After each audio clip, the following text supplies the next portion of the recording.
have to change the lighting in here too if it looks if the lighting's on right. We need to dim it a little bit. Yeah, we'll see how We're Muslims, learning how to be able to handle all this fucking light. What's going on, everybody? I'm Lib Thims, aka Extreme Atheist, and this is Pat, better known as friends as King Atheist. Happy wears the crown. We're the hosts of the Atheism Reviews YouTube channel. I don't want to be you, Frank. I don't want to be you. Heavy lies the crown. Sort of thing. The aim of which over the following months will be to give sports-like commentary of reviews and critiques of 100+ atheism versus theism debates, so we can explain who's on point, who's off point, and why. Now you know. And, Pat, who's your favorite atheist? I'm going to have to go with Thomas Jefferson. Thomas Jefferson, alright. Founding father. Founding father. Started Right, probably one of the best countries in the world that could get better, you know? Alright, let's pause on that and we'll get back to you.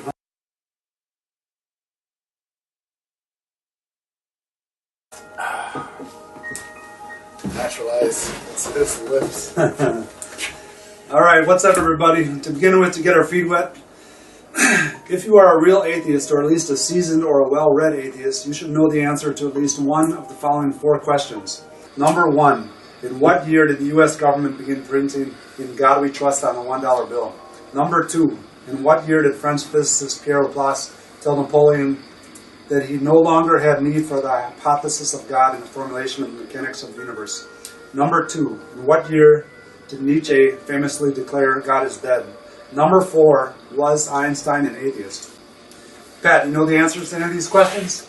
I know the first answer, 1957, in God We Trust, put on the dollar bill. Nice! I like it, I like it. As far as some of the other questions are concerned, what was number 2?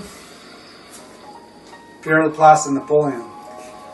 I mean, they're French, they're well ahead of the curve, so they're avid atheists. I mean, we don't get in big depth into that, but what was number 3?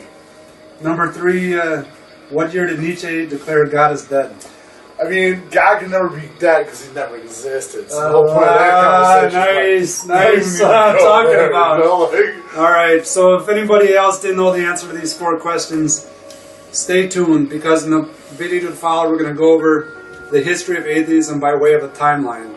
And the horizontal scrolling timeline is online and links below.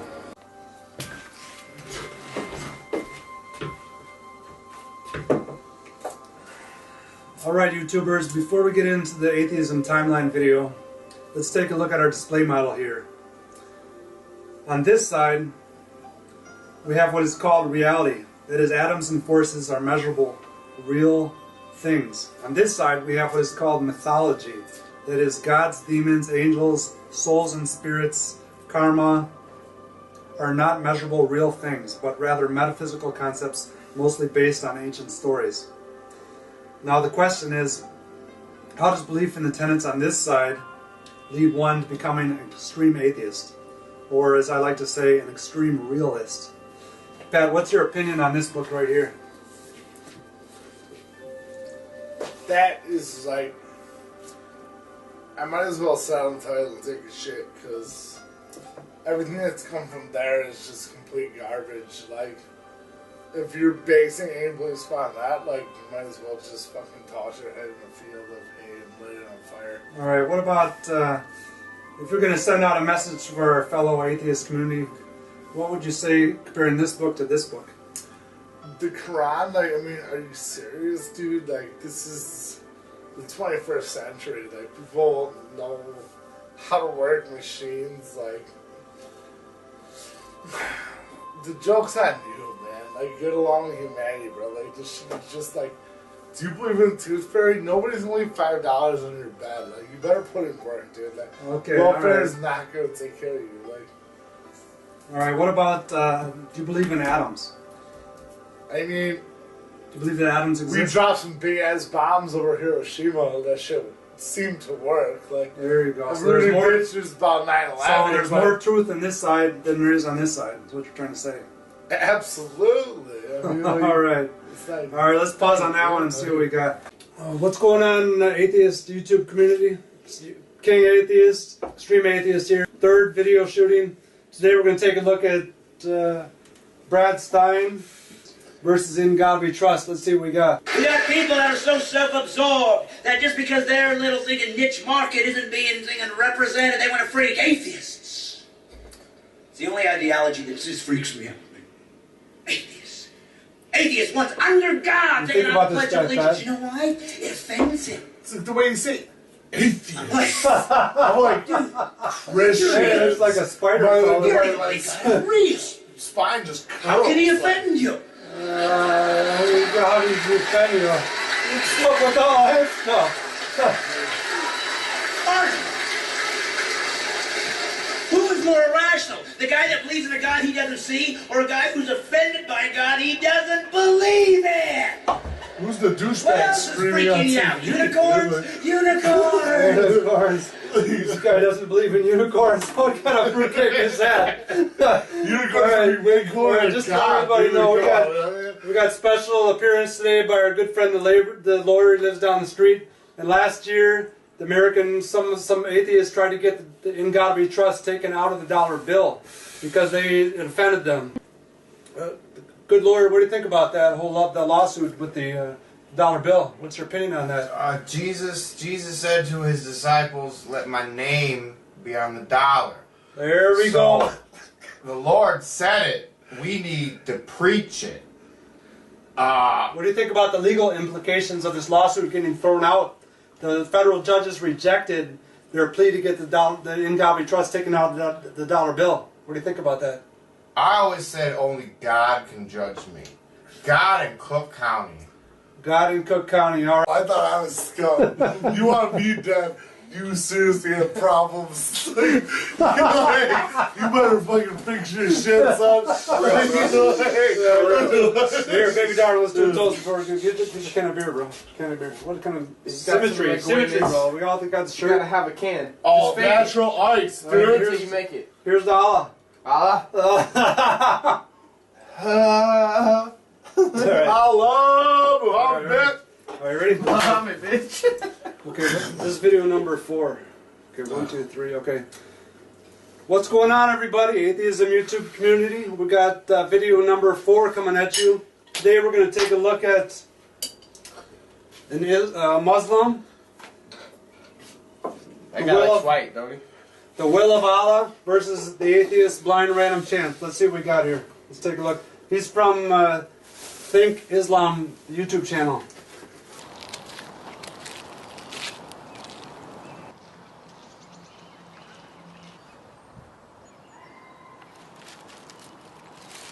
Now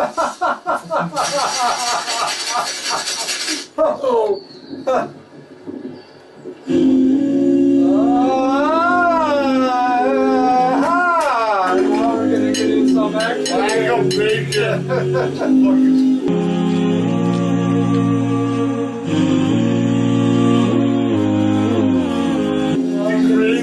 Thought process, dude. Honestly, that biggest shit you'll never slide running through the veins. They created nothing. Take a look at Quran 52, 35 through 36. And you're going to get the answers. So your options are either you can believe the Quran, will of Allah, created everything.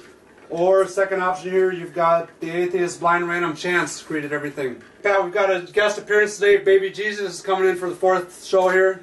Jesus in the house. What do you think about this guy here, this Lego guy? Well, you know, man, Here, stand over here, take a look. basically, he's basically saying, you know, the plane, the helicopter's created by random chance, and that's Darwin's basic principle. You know, there's a reason why. What about the whales, bro? There's a reason why whales have 2 feet as big as my fingers, because they walked out of the ocean one day. No doubt about it. There's a reason why apes look exactly like us. We have no clothes. Okay? There's a reason we were Neanderthals.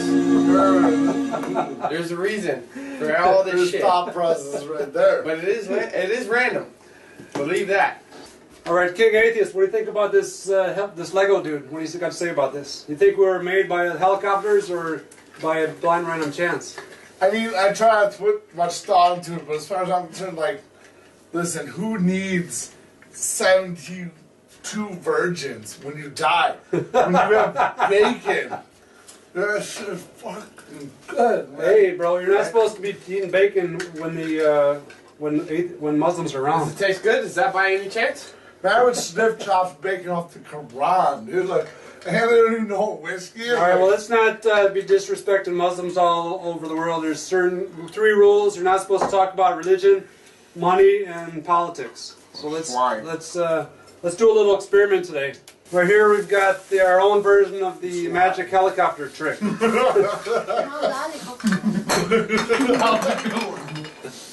got here a little fire helicopter right here. We're going to put that in the bag. What else do we have? Assistant. We've got. Well, give me some of those little toys. Whiskey's great too. I mean, like sometimes you just need bacon. We've got some. We got Bob the Builder. Bacon, we've got a couple of whiskey. Fire Marshal Bill right here. Let's take a look. Oh, there he goes. There's the rescue helicopter right there. We've got the banana designed by God and going in the bag right here. Let's take a look at what else we got here. Oh, yes. Don't leave home without your Fruit Loops now. Can Sam, God Get your Fruit Loops in there. Let's take a look at what else we got here. Ready, Whip? So, okay, this is the secret ingredient right here. If you want to be created by the will of Allah, you're going to have to put a little whipped cream in the bag here. Oh, hell, Allah. That's the Adam. Let's see. Allah, man. Now we're going to take a little bit of the old the pork rind right here, good old American bacon. We just forgot God created pigs. Last but not least, a little liquid to start the fire. Because remember, Darwin said that we all came from a warm pond, heated by light and electricity. The pond is right here. We're going to put a little bit in there like that. Ooh. Now we need a little bit of magic here. Keep the chicken up a notch. Okay. Do a little bit of the magician here. Check A little bit of abracadabra. Let's see what kind of spell are you going to put on the bag here to make sure we get something good comes out of here. In the name of Allah, Muhammad, and peace be upon all the prophets. Here we are. Put some more Let's take a look and see what we got in here. Let's take a look and see what we got. Divine inspiration. Out of nothing. All right, everybody. YouTube community, atheists worldwide, and religious believers too. We're trying to bring you to the reality. Today we're doing video number 5. In this video we're going to debate William Craig, Christian apologeticist, famous for the last 20 years, versus some chick in the audience who's a skeptic. Let's take a look and see what he has to say. He says the myth about Osiris Horus being the precursor to Jesus is garbage. Take a look. Thank you very much for coming today. My name is Shane. I'm a history major here at UCF. And my question has to do with the religious history in the Mediterranean. And it appears as though Jesus' bio, as it was going around the Mediterranean for 1,000 years before him, as well as, for example, Osiris' son Horus has pretty much the exact same bio. And I was wondering how you reconcile your faith and the historical accounts of the time. You know, I have to say, in all gentleness, that that's just based on misinformation. This is garbage that's spread on the internet that just isn't true. And what's really funny about this is that these people who say this kind of thing never seem to quote the primary sources. They tell you that this is in Osiris or Horus, but you never see the primary sources quoted. When you look at the primary sources, you find out they're not at all parallel to the Gospels. And this movement to try to explain Jesus of Nazareth and Christianity against the backdrop of pagan mythology, Greco-Roman and other religions, was very popular back around the late 1800s or so. And this movement to try to explain Jesus of Nazareth and Christianity against the backdrop. Let's see what King has to say about this. King, what do you have to say about this guy?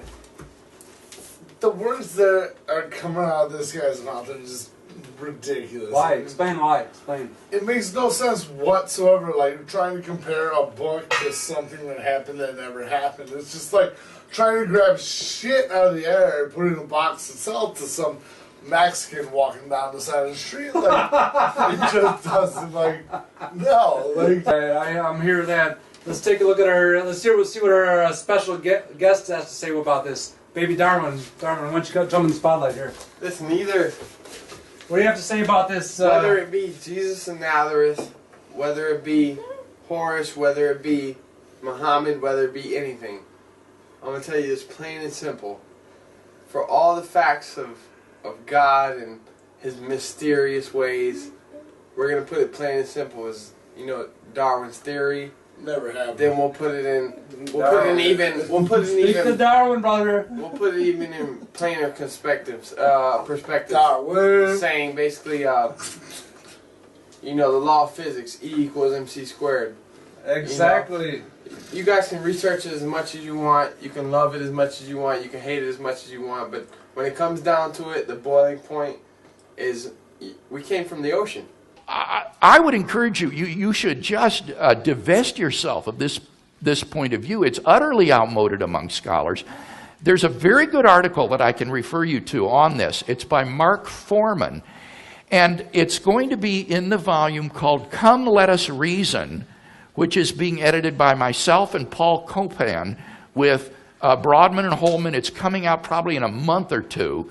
And Mark has a wonderful analysis of the Zeitgeist movie. Have you heard of that movie, Zeitgeist? It makes this claim about Horus and Egyptian religion. And Mark Foreman just takes this to pieces. I mean, it's a piece of theological and historical dismantlement. So look at Foreman's piece if you don't believe me and see if what I've said isn't correct. We've got a special guest today, the Peruvian princess. Let's Let's see what she has to say about all this. Go on in the camera, Peruvian. Peruvian. Oh, Peruvian. Just say something. Do you believe that Zeitgeist is true or not? Yes or no? It is true. All right. Peruvian princess made a special appearance. She was a little bit bashful, but we've got the facts on file here. Peruvian princess says William Craig is off. The chick in the audience is right. What's going on, everybody? We've got a new show for Atheism Reviews coming at you. We've got a lot of guest appearances today.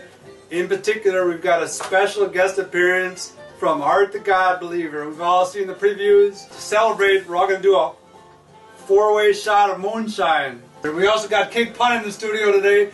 He's a little shy about the camera because he hasn't got his moonshine in for the day. Real atheist drinks moonshine. Our first show is coming in. Mr. Ripzion coming at you. We're going to rock it out. I should start a new segment on my channel called Facepalm Sunday. It is pointless to talk to an atheist if they cannot hear the gospel of Jesus Christ, if they can't believe from that. But just let's pause here. Is it really pointless to talk to an atheist? Because that's a big subject right now. King Atheist, is it pointless to talk to you?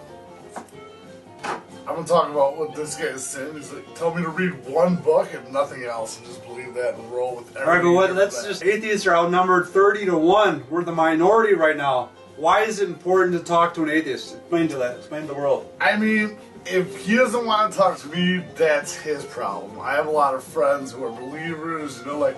What about just because I don't agree with he's you, a believer?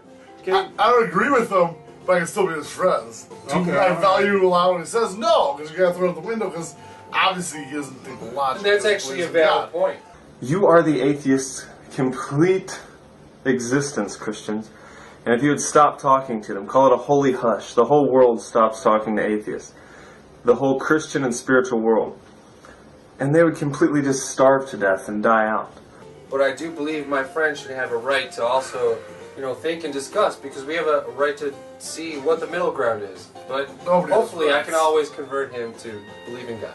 This guy, what he's saying is just ridiculous. It's like, my biggest beefs with religion is all the violence that it promotes throughout history.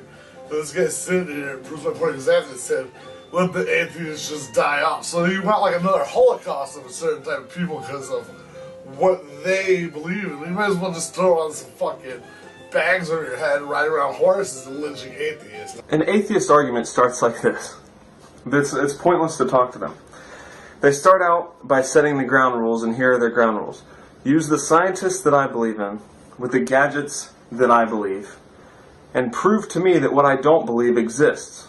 Here's the thing about that. I do not seek religious people. The God believer, to give a little background, he not only went out when he was a young child and sought out people who didn't believe in God. When he was from the age of 0 to 14, he was raised as a Catholic. When he was 14, he became a Mormon. For 1 year, that was his system. Then at 15, he became a Jehovah's Witness. And when he turned 18, he started going off on his own and believed that God exists everywhere. Show me reasons as to why I should believe in your particular God. Because there are scientists who have made gadgets to detect spirits and ghosts. There are scientists that believe in ghosts. There are scientists and archaeologists who believe in Jesus. And there are those who don't believe in Jesus. This guy says it's wrong. We should let the atheists die off. Is it okay? Do you agree with that? You think we should let the atheists die off? I think the atheists are there just to remind us how much we love God. And it's really important to always focus on what's believed in your heart. Because, you know, you don't have to explain the actual facts of what you don't know, but instead just look for the path that's in front of you to lead you to ultimate wisdom. Obviously, God is not right here for all of us to see. And that's not a big deal, because truth is not right here for all of us to see. Whenever you're born, you have to find truth. Everybody thinks that everybody else is lying. And to point out to everybody that the God believer here is not faking, at what age did you start going door to door trying to convince people to come to your church? At a very young age. What age, about approximately? 15 years old, when I was very shy and a timid little young boy. And if God exists, He's not going to show Himself to you. We're not magicians. We can't make Him show Himself to you, and obviously He's hiding if He exists. By that age, I told my father, I am not stepping foot in the church. It was a good experience. No, but it was a good experience. God believer, when's last? Show us your shirt, we got the God believer shirt. In reality, no faking, when's the last time you talked to God? Because you believe in God, so you must talk to Him, or if you don't talk to Him, it's okay. Honestly, I talked to God 20 minutes ago. I really wanted Him to know what was the right thing tonight to do and how to behave, and I asked for His, guidance. And I felt like when I asked and prayed, let's just pause. We got third. Well, listen, I want you to know that I actually felt like I knew what He said back to me, and I'm gonna do it. Okay, I agree. We all got our perspectives. I agree with that. What about King Pun's in the studio? He's not going to come on the camera, but he wants to say a few words. What do you think about King God believer's comments over here? The voice from the south side. Wait, let this guy speak. Any comments? Well, I mean, you talked to God 20 minutes ago, as in prayer, and you felt like you felt what He said back to you, or I didn't understand that part. Well, let me answer his question. How do you feel words? That is a good question. Let me answer his question. I basically was at turmoil and contrite with my thoughts, so I just expressed my need to just ask God what I need to do, and I felt like He gave me an answer, and it was inspiration, and to make me strong and be positive and hang out with my friends and do the right thing. So I was right there, and it felt good. All right. God, you said God is transcendent. Let's see what King got to say. A couple comments on this. I mean, there is no God. It's just those delusions. Like, it's happened. But what I find just ironic is that in the Bible, your own book, God reveals Himself to many different prophets, to many different people. People have seen the face of God and they tremble in fear. God has revealed Himself in your... That's some good mushrooms right there, bro. This guy talked about the prophets.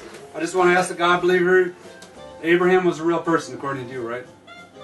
Yeah. Brilliant scholar that just believed in God. King, was Abraham a real person?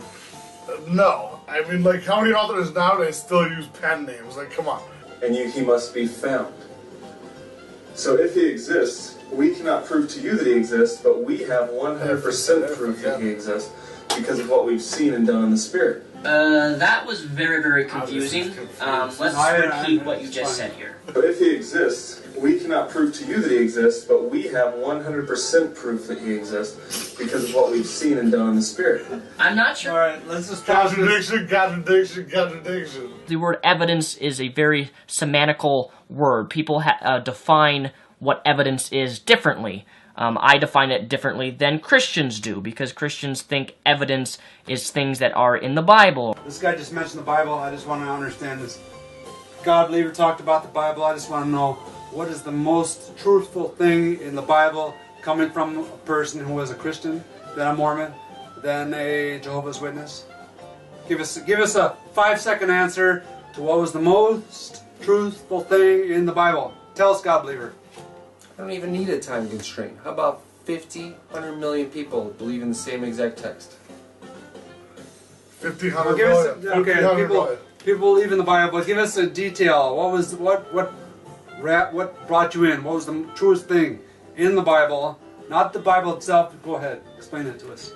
From the moment the book was written, I'm sure everyone decided that this was written by the authors and proceeded through the generations by the exact same authors. It's synonymous with all the believers. Give us some answers here. All right, third cut. Listen, Okay, I'll say, like, the only little bit of sense at all that the Bible makes is a couple simple words. Okay, go ahead. Ashes to ashes, dust to dust. Everything else is complete crap. Alright, the God believer is getting pissed off. He wants to talk about the gospel of Jesus. I want to give you 30 seconds, God believer. Basically, I have two atheists in the room that are overruling things that I want to say. That's okay, because basically what it comes down to, I have my audience, I know what people think.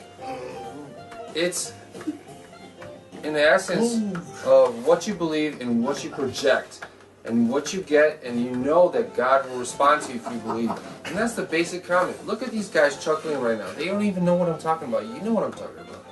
And that's good enough. How you have to be holy, and how this world and our flesh is sick and wicked. Even though we tell you that, and that we're born and we're murderers and liars and thieves, and you see all this, and molesters, and you see all this, and it doesn't change you to look for something good. There must be good somewhere, or there would be no contrast between good and evil. Let me get a hot shout out on King Atheist over here. We're talking about good and evil. King Atheist, you got something to say on good and evil? It's just a ridiculous statement. Like, good and evil, like, that's what, like, these religious freaks bring that upon us atheists all the time. Like, or evil fucking people, like, no, hell no. I travel to fucking small, poor countries all the time. I tip, well, if I done some stupid shit, absolutely. And I said, no, not really. Built from it. Like, whatever happened, happened. You know, like, fucking, I never killed anybody. I hear that. Religions kill a lot of people. that. You know? And if you've ever done something you regret, then you prove that there's a difference between good and evil. Do you believe that evil exists? Yeah, absolutely. But human nature's evil. We're all like, if we're alive, we die or not. But just saying, like we're all going to the same place. We're just gonna be passed on a heat ball fire, you know. So like, but people are greedy, like overwhelmed. Like that's human. Like they just want. Like the church just takes everything from everybody. That fucking. They have churches and mosques and synagogues all over this country. They don't even pay taxes to the government, dude. Like, this is a chain on society. People preaching stuff that doesn't bring anything back, you mean nothing. Like, there's no 4 point, like, whatever. I can deal with that. I'm ranting too much. We got some God believe over here talks way too much. It makes absolutely no sense. Because of the title of this video, I know a lot of you came prepared to hate or to fight for your lack of belief, but at least hear what I have to say before you hate. Of belief, but at least we got this dude's working on the atheism right now. Let's see what he's got to say. It makes sense to me why some people are agnostic, because they trust in certain parameters, and within those parameters the existence of a God cannot be disproven, and in their view it cannot be proven either. But atheists, a lot of them trust in the same parameters, but they perception's reality. There is no like God. One reason it doesn't really make sense to me is because they have $1 on my house. It's very expensive. Rather, they're going in the direction that best suits the story they've already chosen to be true. My question to an atheist is, how can you be sure there is no God? And I'm not talking here specifically about the God that I believe in. Just, how can you be sure God King, does not exist? King, answer this dude. How can you be sure there's no God? Listen, God is a man-made word, dude. It's just fabricated. Fabricated. All right. There's your answer, my man. Let's see what else you got to say. be sure? If you're like some atheist, you might claim, well, I don't know with certainty. There is just no evidence to support the existence of a God. I think there definitely is, but fair enough. I just wonder, though, if that's the case, why focus so much on trying to explain a world without God? Let me rephrase that to make it a little clearer. If your reason for not believing in God is lack of evidence, why aren't you desperately trying to find that conclusive evidence that will let you know for sure that there is no God? You can't disprove a negative, it's a waste of time. You might as well try to disprove that there is no Santa Claus or spaghetti monster. But see, we can disprove those things. There is no son of a Santa Claus. We know where that story originated. There are no magic gifts appearing every Christmas morning, and not once have we spotted my reindeer. And this spaghetti monster, that was just a silly concept created to show that it is silly to believe in a God, but there's not really any substance there. With God, if you're willing to actually and genuinely keep an open mind, there are signs of Him everywhere, and if you're willing to look in the right places, you'll be amazed. Wait a minute, let's talk. Bam, you got something to say on this? On the insert in this dude? I think he has a very clear perspective. I think he has a very good way of putting things in such a worldly context that it does make sense. But no one can disprove him either, because he's gonna see truth the way he sees it. I can deal with that. Ken, you got a response to that?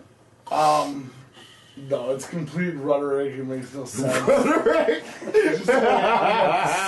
Rhetoric ain't a word, bro. Well, I can deal with that. We also got a special guest in the studio, King Pun. Get the fuck out of here. King Pun, you want to say? I got no comment. No comment. All right. We also got the lawyer in the house, but he won't comment right now. But let's see what he got here. Look at how real and evident he is. I find it interesting and a bit sad that atheists often claim that the burden is on religious people to prove that there is a God. That burden is on atheists. My burden is to let you know about God and His love for you, not to... I don't know how much. Wait. We got a special guest today. King Jew, he's chilling on the couch over here. He doesn't want to come into the camera because he's too big of a pimp to come on the camera. King Jew, what do you have to say about the burden over here? King Jew, say a few words to the people. Represent. Oh, he's giving me some butterfly signals over there. Look at this stuff. Some surfing signals. He don't know shit. All right, let's see what this dude has to say here. He's got a couple more. He's got a few more minutes. You gotta change this guy's. Get this guy out of here, dude. You can't deal with this? Why is there a burden on disproving God on the atheist? Well, if you're 100% sure that there is no God, you're just lying to yourself. That's something that has never been proven. And if you're not sure, it's in your best interest. Sounds like art, dude. Because there is no God. Wait. Rephrase that. Triple. Rephrase that and say God. King Pun, come in here with the King. King Pun. King Pun, come to the camera. That's it. Take it down, man. Not very pleasant place after we die. You see what I'm saying? Being atheist is very risky in that sense, especially if you don't know with a certainty that there is no God. And I ask again, how can you be sure? If there is no God, fine, our death is the end of it all. I lived my life the best I saw fit, and so did you. It makes no difference. How are we doing, everybody? New episode of Atheism Reviews coming at you. The topic for today is what good becomes of being an atheist. Let's take a look. It's Raw 5069. Question. I just asked one of my subscribers a question that is a skeptic and self-proclaimed atheist, and I want to make a short video because I think it's worth asking. What I asked this person, and I haven't gotten a response yet. Toast. But as far as atheism goes, I'm just curious. what good comes from being an atheist? Anybody want to go first on this one? King Atheist, God Believer? Sure. I like to say it's a very difficult question, being a God believer, because I have my faith, and that's what I depend on. But being an inquisitive person, you're going to want to research and expand. But in the end result, I think you're going to find that God is the true path. So, to answer this guy, does any good come from becoming an atheist? Yeah, you're just going to educate yourself in the process and learn other things that maybe you would not have discovered because you have a narrow mind view on things in life. And that's good, you know, you should explore other things. Okay, King Atheist, you got a response to this guy? They do not, just like religion, the world is not where it needs to be until fucking you don't need to categorize people as saying atheist, Muslim, fucking Jew, Christian, whatever. They just need to be beyond that shit. Okay, let me rephrase the question. You were raised up in the Christian church until you were about 15 before you could go off on your own. Before that point and after that point, age 15, were there good things that became once you got your mind free from religion? Yeah, I mean, that was like, I took the training wheels off of my bicycle. Right, that's King. You were 15, he's 15, that's his question. You weren't 15, you were a different age, I think. About the same time, I was in a transition where I really didn't know what was what, and my father dragged me into the religion. So, you know, that was kind of like how my life unfolded. But basically, my mind was set free, and I could just like explore other things, and it was really beneficial to me because in the process, I found out lots of information. And then result was that I always found a path back to God. All right, let's watch a few clips of this, and then I'll give my answer. Video response is welcome. I'm unoffendable, so you can put whatever comment you like. It's a genuine question. If there is no God, then what good is it? All right, I'll give my 30-second answer. The good things that come from being an atheist are, firstly, that you understand what good means. When you're a religious person, good means what's dictated by God. When you're an atheist, you come to understand that what's good versus what's not good is something that's determined by what's natural and what's unnatural, which is measurable by energy, in other words, by thermodynamics. And when you do that, you'll find that thermodynamics have certain rules. They do not match what's in the Bible or the Quran or the Rig Veda. So, King, you believe in energy, right? Right. Art, do you believe in energy? Correct. So there's conflict between the two different belief systems. So becoming an atheist is a 100-step process. It's like knocking down dominoes. First you reject God, then along each domino is a new acceptance of a new vision of getting it's like the second part of the clip we watched, at the end he says, well, if there's no God, well, then what's the point? Like, it's just selfish of human beings to think that way. Like, I understand like, you're saying you're religious, you're supposed to be a good person. Like, just live your day every day for fulfillment of whatever the fuck you want to do and not care what else is going around. But just try to keep the energy positive, because eventually it will go down. Just okay. Like gravity. When it goes up, it goes down. I agree with my counterparts here. Basically what they're saying, some people manipulate religion to their precise ideals, and that's wrong, because religion is a broad fact of goodness and a respect of God and life. When people try to set rules like limit rights on women or perhaps, you know, dictate power in their factions, that's wrong. And that's understandable, and that's common sense. Okay, now we're gonna wrap it up. I'm gonna give everybody 10 seconds to give their final answer to this survey says questions. What good becomes of being an atheist? King, 10 seconds answer. In this day and age, it means you'll probably get more educated than what some stupid preacher's telling you. Okay, my 10-second answer is it sets your mind free. King. You know what? I actually agree that your mind is set free, but in the long run, if you do enough investigation, you will know. the true path to God. All right, let's pause and we'll get back to you on this one. To be an atheist, what are the benefits? Is it just the freedom to do whatever you want, guilt-free? Oh, I'll pause. I'll answer this one real quick. When you become an atheist, my good friend, you'll learn that freedom and security are measured by compromise between enthalpy and entropy. That comes from Frederick Rossini in 1971. It's called the Rossini hypothesis. And you understand that when you're, like I told our good friend who was just at our Atheism Review party, what's that guy's name? The little guy with the glasses? I told our friend, I told him Nicholas, when you come up in society, you're a young child, you want to go out there and get wild and be free, but there's only so far you can go free before you start bumping heads with the law. So there you'll start to understand there's a limit to how much freedom you have, and that's measured by entropy. And then there's also a measure of security.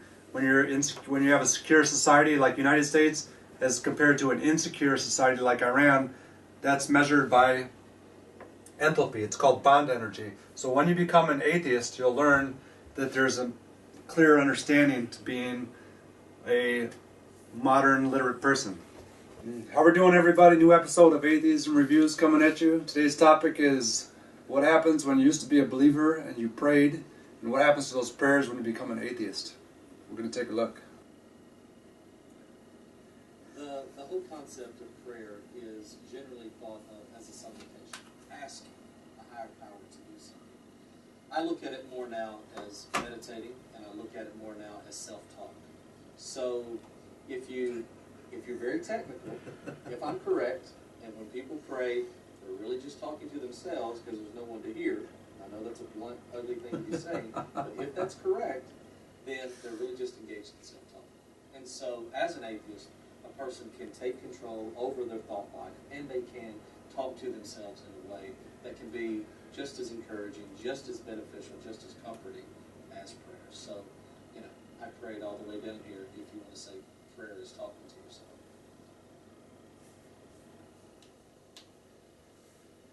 yourself. Art, the God believer, what do you have to think about this when he says that prayer is just self-talk, talking to yourself? You're not really talking to anybody but yourself. I think it's a simple explanation because what he's doing is he's uncomfortable with just being by himself. So he talks out loud to formulate his thought and to feel comfortable and to not feel like he's just talking to himself. He's talking to God, and he feels comfortable with that. And that's fine. And it's something negotiable. Now, King the Atheist, do you think that when Art prays, do you think he's talking to himself, or do you think he believes that? What do you have to opinion about this? He's not talking to himself. He's screaming at something that's not there. Because if you were logicking with yourself, you would not put that to a third party. You would take it of you and yourself. So it would just. What do you think about this whole concept of prayer?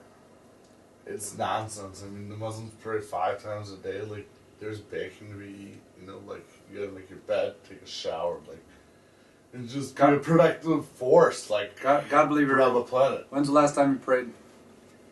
I pray daily because I think that God watches over me and sees what I do. Daily? Any time it can strike, I just want to, reach out.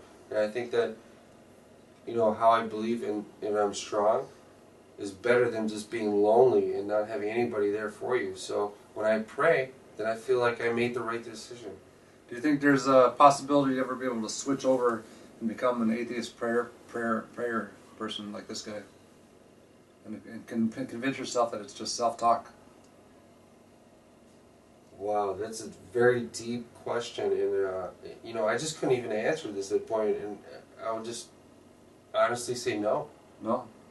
Because I have a belief structure that I think that, makes me feel comfortable how this universe and everything works. For you just to convince me that there's no God, that's a lot. That's a really loaded question. What about this guy here, Jerry DeWitt? He said he used to be a pastor, and now he's switched over to atheism. Now he understands that prayer is just self-talk, like pep talking yourself. You know what I think it is? It's like an opinion. Everybody has an opinion. So you know, if you try to convince somebody otherwise of what they think, they're not going to just jump on board. They're going to follow what they think. And that's free will. You want everybody to think how they feel and how they think. And that's curious because, you know, people can bring those thoughts together and get something together. Okay, let's get a third part of second opinion here. Do you think the God believer has free will? No. Okay, that's it. That's a wrap for this episode. Let's go. Let's go. Just go. Pause and see what kind of situation.